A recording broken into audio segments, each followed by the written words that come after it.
Good morning, everybody. Welcome to Spiritual Matters Thursdays here at the Daily Huddle. I'm your host, Dr. Monikah Ogando. Today we are talking about why, except for this year, why do I keep coming back to Egypt every single year? Some of you know that it is a tradition for us to take a group of people to the sacred temples in Egypt around the fall equinox. And with the exception of this year, as you can see, I'm still at my desk. We haven't gone this year for reasons to be disclosed in a minute.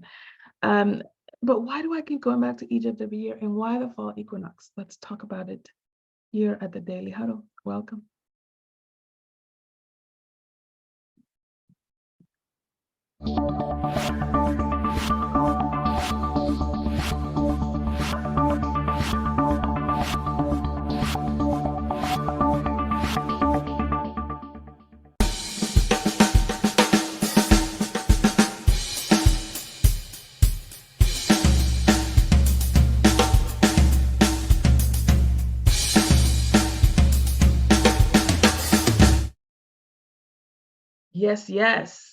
Yes. Welcome again. I'm your host, Dr. Monikah Ogando, and we are talking today about what is the pull? Why does she keep going back to Egypt every single year? Originally, if you may remember from last year, I talked about it last year, but it was a pre-recorded podcast. And this year I could do it live because I'm actually still home. I'm still home.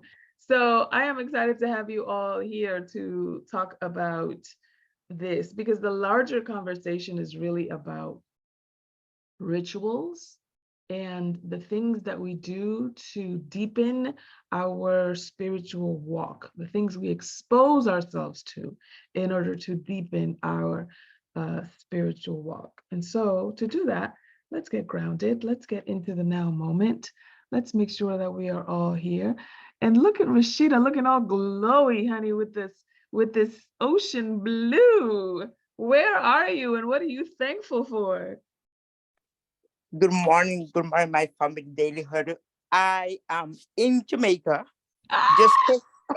I know, just came out of the beach of this ocean sea. That's why I'm looking glowy, because the sun has been beaming on me. But I am so grateful to be able to connect with nature and to Mother Earth. Trust me, it's amazing how much I feel of gratitude just to be connected with Mother Nature. Thank you so much. The ocean is so healing. Good stuff. Good stuff. I'm so excited. I'm a little bit jealous, actually. Stan, how are you and where? I mean, what time is it where you are, Stan? I saw Stan peek in through a minute. Wow. There he is. I'm here in Jamaica, New York. Oh. And the time is now. That was perfect. I couldn't have planned it better myself. That's beautiful. Oh my goodness. And Robin, who are you hugging today? Well, I'm kind of close to this microphone, but it doesn't hug back. So I am going to hug the world today. I am so grateful for just being able to breathe, and the sun shines out, and turmoil comes and turmoil goes, but when you're anchored, let me hug everybody. I got a hug for everybody today. All right. Don't threaten me with a good time. You know I'll come for mine. Well, people, I want to talk to you about rituals and what we do to deepen our spiritual walk. Sometimes people have a triggering response to the word rituals because they associate it with negative things. But if you really look at the ways in which we live our lives, we have a lot of rituals. We have personal hygiene rituals. We have writing rituals. We have communication rituals with our loved ones. I don't know if you ever, before you went to work, you went and kissed your children. That's a ritual, like that, right? So I'm taking my Egypt trips as a jumping off point for that discussion. One of the reasons why I keep going back to Egypt every year is because around the fall equinox, as we have discussed many times here on this glorious community, the fall equinox is really the beginning of the year from an energetic standpoint. The energy of the last year is going down and culminating in the lowest point of the year with the winter solstice, and then coming right back up, right? And so so we keep taking people back to Egypt because my studies have shown me that many of the now huge world religions have their beginnings with Egyptian mysticism. And so, like Mel Gibson says in the movie Payback, if you go high enough, it's always one. There's always one man, as he says. He was actually trying to find, the biggest gangster that could approve the transaction that he was trying to approve. But that's another sermon for another Sunday. The point that I'm making is that when you go high enough, or maybe in this case, deep enough, you will find the fountain out of which all of these blessings flow. And based on my studies, that's Egyptian mysticism. And I have found many commonalities in the stories, in the chronologies, in the themes of many messianic characters in a lot of the world religions. None of them based in history, but all of them based on a particular teaching or a particular lesson or theme around our spiritual walk and the destination of that spiritual walk. And so when people are attached to their particular walk, they can't even hear it, that the similarities or the source of where things come, et cetera, it's an automatic no, right?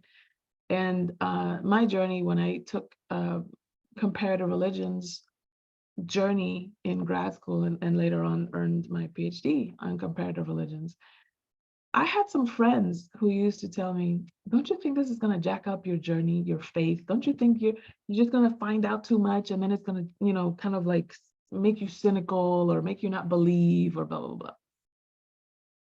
And my point of view on that is, well, if a little study is going to jack up God's racket, I want to find out about it. But I experienced the opposite. It actually deepened my faith. It actually strengthened my faith because I began to see God everywhere. And I started to admire how cleverly, if we can ascribe a personality trait to the divine, how cleverly God has infused himself into almost every aspect of our lives. You cannot escape it. It kind of reminds me of a Psalm of David where he says, even if I go to the depths of hell, you are there. And so to be able to study that, to be able to admire that, to be able to investigate that, to be able to see the commonalities and the differences, because some of those differences are political, cultural, etc., you begin to understand a little bit more about the arc of history of our collective consciousness as human beings, not just your individual spiritual walk. And if you'll indulge me, this micro-macro that we always talk about, as above, so below, as within, so without, it also applies to our individual walk as a human being, as a person, and the collective walk as a civilization, as a culture. And if you notice our relationship to our parents as a baby, as an individual baby, that typically tracks with our collective relationship with the divine. Hear me out. When you are first, here, when we find out that mama is pregnant with you, some of you may have been a blessing, and some of you may have been an interruption, a burden, et cetera, just kind of like, or maybe a source of shame. And when you are in vitro, when you are inside of your mama, mama is God. Because whatever happens to mama happens to you. And if mama don't take care of you, you die. Mama literally is God to a fetus, to an infant, especially around labor, right? So mama has to be well in order for the baby to be well. And even if dad is around, you are not minding that man when you are a baby. You're like, where is the breast? Where is my skin to skin contact, right? So your world continues to be mama, even when you come to the planet, even when you incarnate. And when we start to grow as children, we associate our proximity to mama as our safety and our access to love. Until babies develop object permanence, they think, if I don't see mama, mama has ceased to exist. And this is terrifying, right? And so in the collective consciousness of human beings, we see that also in the ways in which we associate nature to divinity. We see God in the rain and the thunder, in the snow, in the changing of the leaves, etc. Everything we see is God, God, God, God, God. Just like when you're a baby, everything you see is where's mama, where's mama, where's mama. Eventually, when you grow up, you begin to individuate as a baby, right? And then that's when you get like the terrible twos. And you start asserting your own authority. No, I don't want that dress. No, I don't want that food. No, I don't like this juice. No, I don't, baby. And then you throw tantrums and things like that because you don't yet have enough cognitive or emotional management tools to express yourself. And this happens a lot in our collective relationship to the divine when we want to go our own way, or when we want to try certain things, and something or someone or culture or some mandates, etc., are pulling us back. And we think that the way to get love is compliance, right? If you do what mama says to do, you eat your vegetables, you go to sleep, you clean your room, that's how you get love. In the same way with our relationship with the divine, if you follow these mandates, if you do these things, if you do not sin, if you blah, blah, blah, that's how you get saved or loved or, eternal life, et cetera, et cetera. As you grow older as an adult, as a human being, and perhaps you have children of your own, you start to see your parents not as these authoritative figures, but as examples. And that is how in the collective consciousness, we have also seen our messianic figures, that Jesus or Buddha or et cetera are not necessarily authority figures, but examples for us to follow, right? And then if you get old enough and if your parents live long enough, not only do they become your examples, they become your peers and eventually people that you have to take care of yourself, right? Just like it happened with me and my dad when my dad was in his, the last year of his life, he became my baby, right? And in the same way, and this is something that people don't really want to talk about because it requires too much re-engineering of their relationship to the divine. What happens then when God becomes your peer and eventually you take care of God? What does that look like? Hear me out. What does that look like? That looks like when you have a crisis of faith, when you begin asking questions like, why did it happen this way? Why does God allow bad things to happen to good people? And why does a 2-year-old die? Why is there this, da, da, da, da? And you start asking questions as though we are eye to eye, as though I have the right to ask, as though you're going to give me an answer because we're talking, because we're friends, right? And at some point, we begin to anthropomorphize. Ooh, that's a word, honey. $5 to the one that can spell it right without looking it up. Got your SAT words today. We begin to anthropomorphize the divine, meaning we begin to assign human traits to divinity, making God in our image instead of us in God's image. And that's what I mean about taking care of God. And so again, going back to that jumping off point of going to Egypt every year, it's a reminder of not only my own personal walk with the divine, but also guiding other people in their walk and deepening their walk with the divine. And so this brings me to my question for the day with you about the ways in which you deepen your spiritual walk. and deepen your relationship to the divine, just like maybe you have had a chance to deepen your relationship with your parental figures. It may not be the biologicals. It may be a grandparent, an aunt, an uncle, a cousin, adoptive parents, etc., who took that mantle on of being your parental figures, right? And so, and it's kind of like that sometimes with our walk with the divine. There are some people who were not raised by their biological parents, and they also were not raised in the culture, in the religion, in the spiritual tradition of their lineage.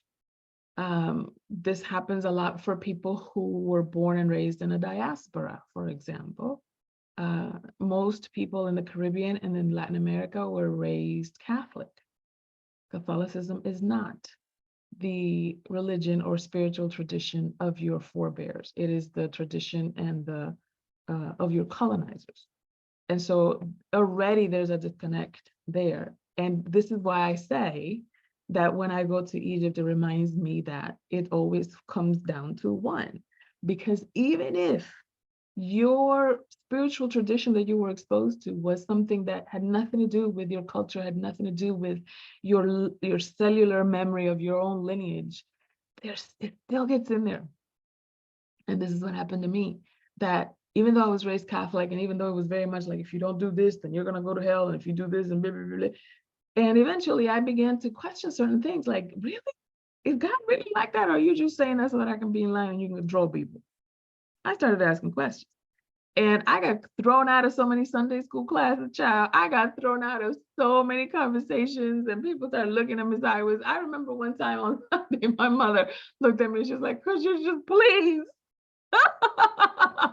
could you just please get through this 1 hour of one day of 1 week without causing any ruckus, child? And I was like, okay, mama. And so perhaps you're in a position or in a place in your life where you're asking questions, where certain things don't make sense to you, and you've begun to study, or you've begun to investigate, or to research, etc. And let that ritual of your curiosity, of your intellectual and spiritual exploration, let that ritual deepen your intimacy with the divine instead of challenging it. Because let me tell you something from experience. I can tell you, like, 10 toes down, like, I know my name is Monikah. Your questioning does not diminish the divine. It only diminishes the structures and the cultural and political structures that are meant to keep it in a particular way. God is not threatened by your questions.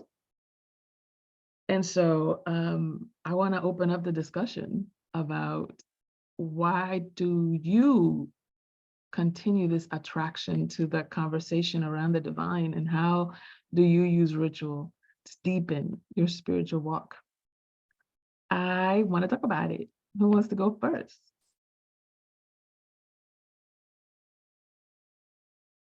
Who has a thought to share? Well, me, it's the water, like Rashida, right? That is life. And what it does is it brings to reality how minuscule I am. Right? Yeah. And it's not all me. The ego part gets very diminished, which allows me to completely embrace the almighty, the power that has created all this. Yeah. So for me, when I'm standing at the edge of the ocean on the beach, and you can see the sunrise off in the distance, and a storm that's a tempest, right, on the north side of where you're looking, and nothing but blue, pure, gorgeous skies, and you just think, those are two completely different weather systems going on, and I can see both of them from my viewpoint. This is massive. This is so much bigger than me. How many trillions and trillions and quadrillions of gallons of water are washing up on this shore, and cleansing and changing and turning? It just puts it in place. It puts it in perspective, and it makes me realize, Toby Mac has a line in one of his songs, and he says, what's easier to believe, that he doesn't exist, or that he created all of this, right? So, like, which is harder? Like, did this just happen? So it gives me a good perspective, and it helps me center my spirituality and then focus and anchor on who I am in the whole grand scheme of it. I love that. I love that. Immediately when you started speaking, Robin, it reminded me of that Leanne Womack song. I hope you still feel small beside the ocean. Yep, there it is. I didn't even think about that, but yeah, that's it. Yeah, exactly. that's awesome. Thank you. Thank you. Thank you. You're welcome. Rashida, you got something to share. Come on up. Good morning. Good morning, Doctor. When you started this morning, it's given me the chills when you mention the topic of the morning. Mm-hmm. And why is because I am on a journey to connect with that divine, my ancestors. My grandma is from Jamaica. Mm-hmm.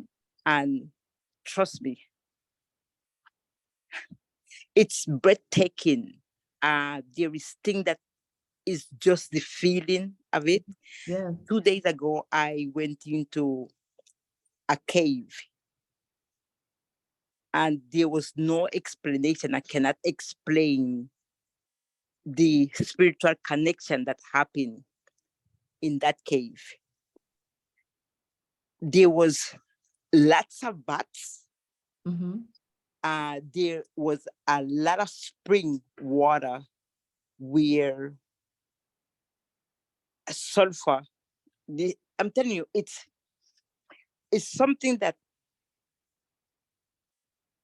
it was touching spiritually deep down. There was something speaking to me in that cave. We was in that cave for maybe 3 hours, but the connection is that I says to myself that I'm going to have to start writing down the feeling and the connection with spirit from that cave. And trust me, and like the ocean, every morning I go into the ocean, and I will start from little girl, I would say it's 5 years old, 6 years old, by my mom. She sit us, each one of us, on the bank of the ocean, and she said, "You see that there? That's life. And the only thing you can do with that ocean is respect it." Mm-hmm, mm-hmm. And this is what I have. When I stand there, I give it honor. I bow to it, because that's the power that I feel. When I ground in the sun, my feet, I was like, thank you so much, universe. Thank you so much, Mother Nature. Thank you so much for allowing me to be here. But don't take me away, because trust me, they will not find me. Right, So exactly. that's the respect I come in peace. give to the ocean. Thank you so much. That's fantastic. I come in peace. I don't want problems. That's fantastic. Who else has something? Oh, I see Ron. Come on up, Ron. Yes. Mm-hmm. Where is he? That I struggle. There you are. Can you hear me clear? Yes. Yeah, it's something that I struggle a little bit with. The tracking of my spirituality myself, and just like you said, our colonized, I guess, we inherited our religion from our colony. And but one thing is, I could say the work was done, and it's like I can't relate to the reversal yet of it. Mm-hmm. Meaning my go-to spiritual connection is my Our Father, is my prayer, is the prayer that I've grown up saying. Sure. Right. Yeah. So it feels like the attempt to connect to a spiritual that is more ancestral, or that is more rooted into I guess, Africa, if I want to call it like that, or from my ancestor. Yep. It's hard. It's hard because but then again, I understand the power of it, but I cannot.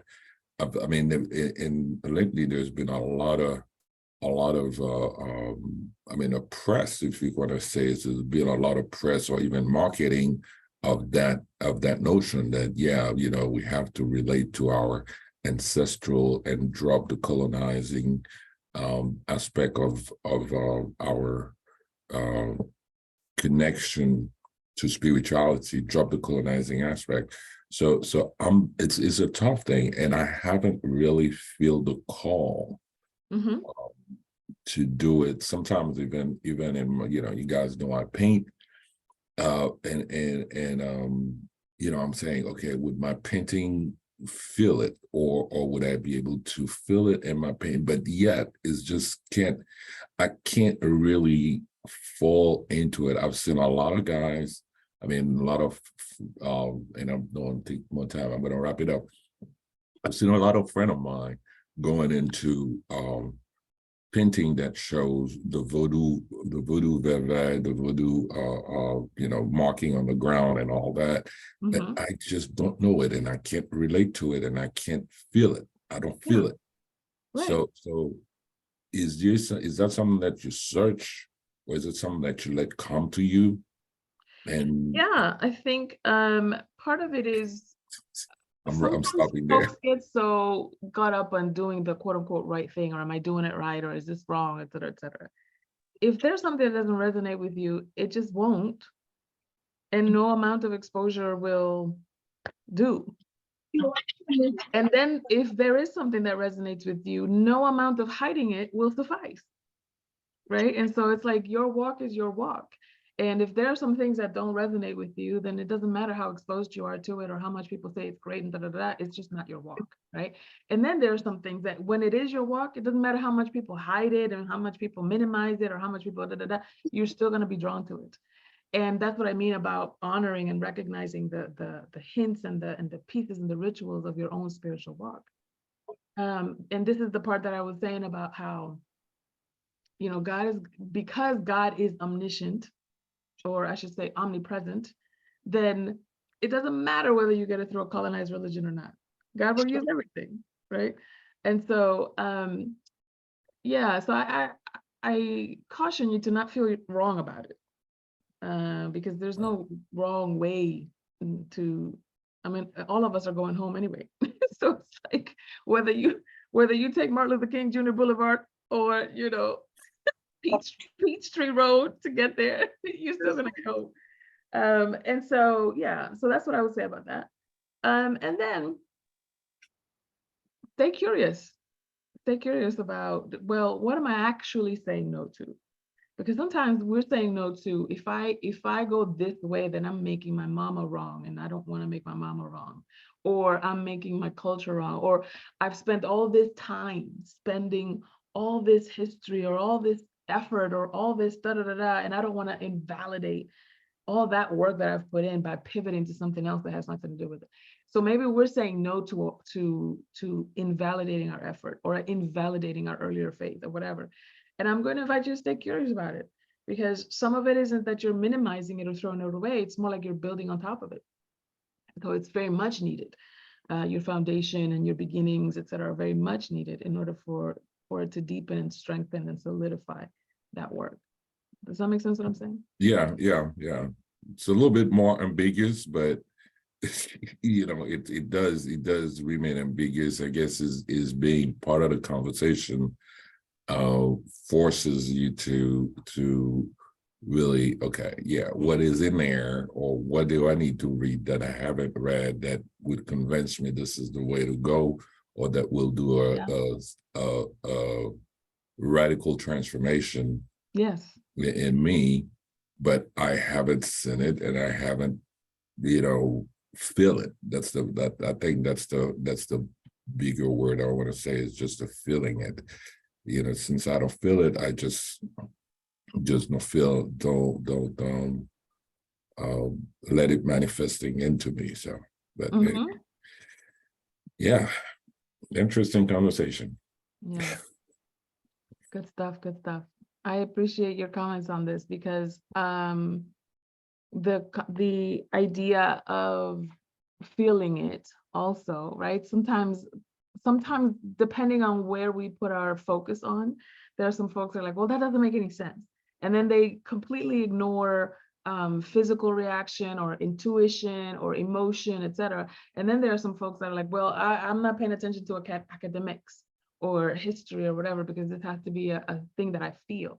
So either way, right, you're ignoring another hemisphere of the brain, as it were, right? I'm inviting you to take everything in, not just the history and the academics and the paper and documents and sacred texts and things like that, but also, how do you feel in your body? How does your stomach turn when you hear certain things? Are is there a visceral reaction? Do you feel like you're coming home, or does it feel like strange or whatever? Follow that, because that's also information. That's also data. It's not to be ignored. Oh, you're muted. I can't hear you. I say it's definitely something to deepen into. And I, if I may take a few minutes, my strongest, I would say, spiritual connection has been with my brother.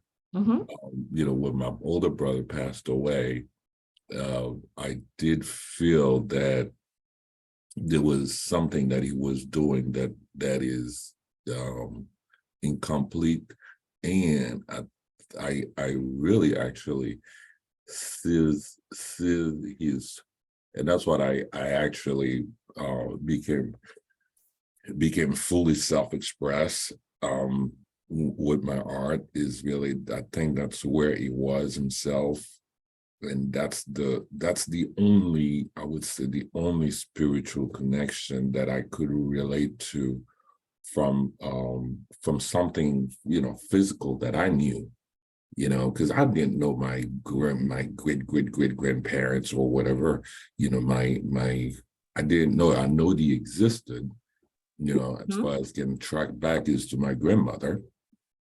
But that one is like connected physically with me, and I knew it, I lived with it, and that's the spirit that actually I have connected with. So I'm like, that's probably one step as far as, connecting with a spiritual being, ancestor. Yeah. So anyway. Yeah. That's juicy that, conversation. I get emotional about it sometimes. Juicy conversation. I so appreciate everybody staying a little bit outside of our 9:30 so that we can have this discussion fully. Ron, thank you for playing with me on this and delving deeper, more into it. Appreciate everybody. Remember, of course, as always, love generously, laugh a lot, give of your time, energy, attention, stress less, eat more plant-based food, move your tail feather. Remember that twerking is a Kundalini raising exercise.